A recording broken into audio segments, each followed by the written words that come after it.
मंदिर के पीछे छिपा एक राज, एक हवस परस्त पंडित जो औरतों की इज्जत से खेलता था। मुरारपुर गांव के बीचों बीच स्थित शिव मंदिर बहुत प्रसिद्ध था। दूर दूर से लोग दर्शन के लिए आते, अपनी मन्नतें मांगते और पंडित दीनदयाल के प्रवचन सुनते। पंडित दीनदयाल, जिनकी उम्र लगभग 50 साल थी, अपनी मधुर वाणी और शास्त्रों के ज्ञान के लिए जाने जाते थे। गांव वाले उन पर आंख मूंदकर भरोसा करते थे। खासकर गांव की महिलाएं, जो अपनी हर छोटी बड़ी परेशानी पंडित जी से साझा करतीं और वे उन्हें बड़े ही प्रेम से समाधान बताते। लेकिन इस पूजनीय छवि के पीछे एक घिनौना राज छिपा था। पंडित दीनदयाल की आंखों में हवस का काला साया था, जिसे वो अपने धार्मिक चोले के नीचे बड़ी चालाकी से छिपाए हुए था। वो महिलाओं की श्रद्धा और विश्वास का फायदा उठाता था।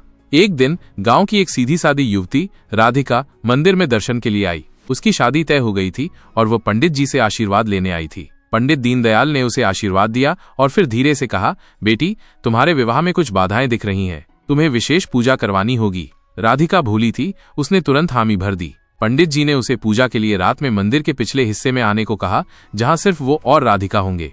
डरते डरते राधिका रात में मंदिर पहुंची। पंडित दीनदयाल ने उसे पूजा के नाम पर जो कुछ भी करने को कहा, वो राधिका की समझ से परे था। जब राधिका को एहसास हुआ कि वो एक जाल में फंस रही है, तो उसने विरोध किया, लेकिन पंडित जी ने उसे डराया, धमकाया और उसकी धार्मिक भावनाओं का फायदा उठाया। राधिका अपमानित और डरी हुई चुपचाप वहां से चली गई। वो सदमे में थी और किसी को कुछ बता नहीं पा रही थी। उसे लगा कि अगर उसने बताया तो लोग उसी पर उंगली उठाएंगे। कुछ दिनों बाद गांव की एक और महिला, मीना, जो अपनी संतानहीनता से परेशान थी, पंडित जी के पास आई। दीनदयाल ने उसे भी विशेष अनुष्ठान के नाम पर रात में बुलाया और वही घिनौनी हरकत दोहराने की कोशिश की। इस बार मीना ने हिम्मत जुटाई। वह पढ़ी लिखी और थोड़ी निडर स्वभाव की थी। उसने तुरंत पंडित जी का हाथ झटका और गरज कर बोली, पंडित जी, आप ये क्या कर रहे हैं? आपको जरा भी लाज नहीं आती? धर्म के नाम पर ये अधर्म।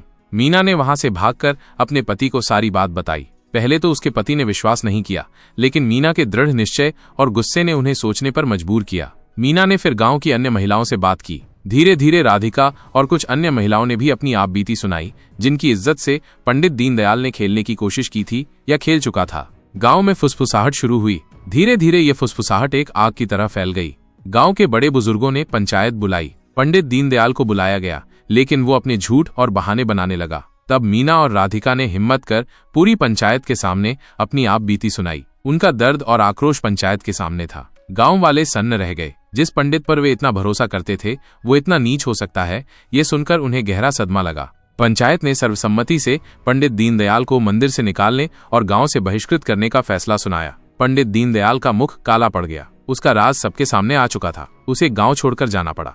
इस घटना के बाद मुरारपुर गांव में एक बदलाव आया। महिलाओं ने अपनी चुप्पी तोड़ी और अपनी इज्जत की रक्षा के लिए आवाज उठाना सीखा। मंदिर की पवित्रता एक बार फिर स्थापित हुई। लेकिन इस घटना ने गांव वालों को यह सिखा दिया कि कभी कभी श्रद्धा के आवरण के पीछे भी शैतान छिपा हो सकता है और हर चमकती चीज सोना नहीं होती। सबसे महत्वपूर्ण, उन्होंने सीखा कि अन्याय के खिलाफ आवाज उठाना कितना जरूरी है, खासकर जब बात महिलाओं की इज्जत और आत्म